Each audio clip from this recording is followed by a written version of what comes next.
The important thing to remember when teaching in the round pen is that the round pen can be a classroom. So we should be really clear about what we want to teach the horse when we first go in. So here I've got a young horse and I actually want to teach come to me. So I'm teaching the horse to turn to the inside to face me, and then I'm going to move its shoulder off in the other direction so it's traveling around the other direction. There you can see it goes a little bit fast, takes a couple of canter strides and tosses his head a little bit, but I'm not worried about that. I like the way he's in trot and he's not moving too fast, he's not getting very stressed.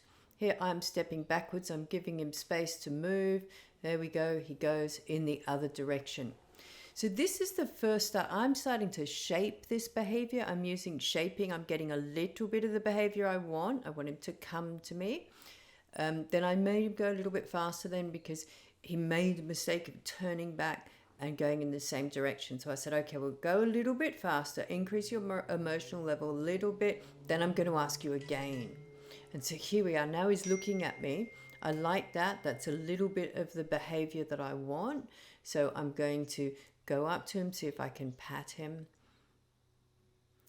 Now what I do is I start to tap my hip and I'm just clacking at him to ask him to turn and face me. So this is basically the first start of teaching the horse to come to you. And if I can get his eyes to move to me, I can usually get his nose, and then his feet will move as well. It's very important here when you're teaching something like this that the horse doesn't move backwards. I don't want him to take a step backwards. So I've got to position myself to enable him to walk forwards, because it makes a big difference, of course, whether he's stepping back away from me or forwards towards me. And you'll see I'm using that cue the whole time. I'm tapping my hip and I'm cueing him to come to me. So in the future, when he's on the outside of the round pen, I can tap my hip and he'll come straight to me, just like that horse did that went in, put his head inside the lariat loop. This is also a great place to teach your horse, to start doing the sacking out work and handling the horse. I teach them from here to pick up their feet without tying them up in the round pen. So we can use it as a classroom, but it's very important to keep the horse's emotional level in check. This stallion here, we're learning flying changes.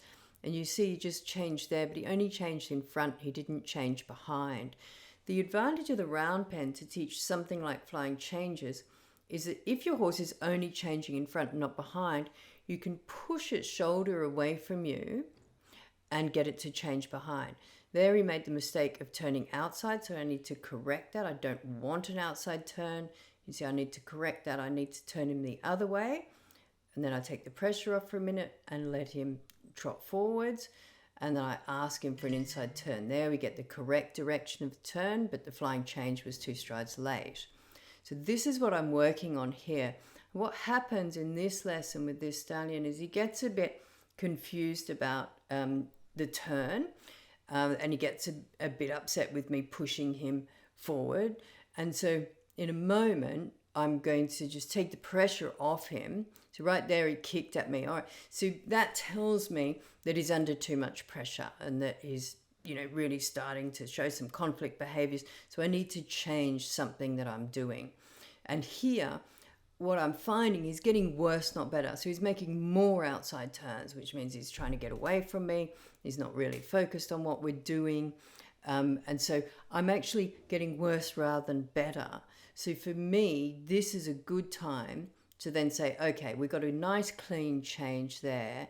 Let's actually take this back a step. He's getting too fast there. He's running the risk of slipping. So I take him back to walk trot and I just practice the inside turns. That's all I want him to do.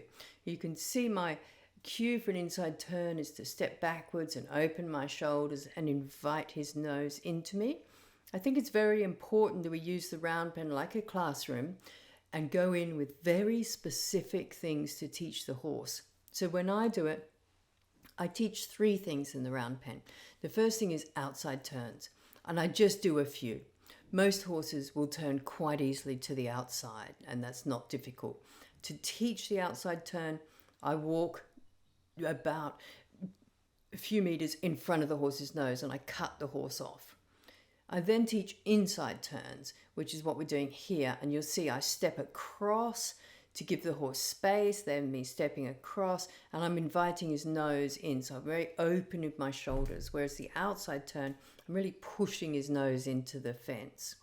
And then I teach come to me, because I always want the horse to come to me. And I put a cue on it that I've always got, which is a whistle. Actually, I had the horse, I whistle, and I tap my hip. So those two signals to teach the horse to come to me, which is very useful when the horse is in the field later. So I think the most important thing is to be clear on what you're teaching, to watch your horse's emotional level all the time, that it's not getting too emotional, it's not getting afraid. We really don't want the horse to be afraid in the round pen. We really don't want to chase the horse in the round pen.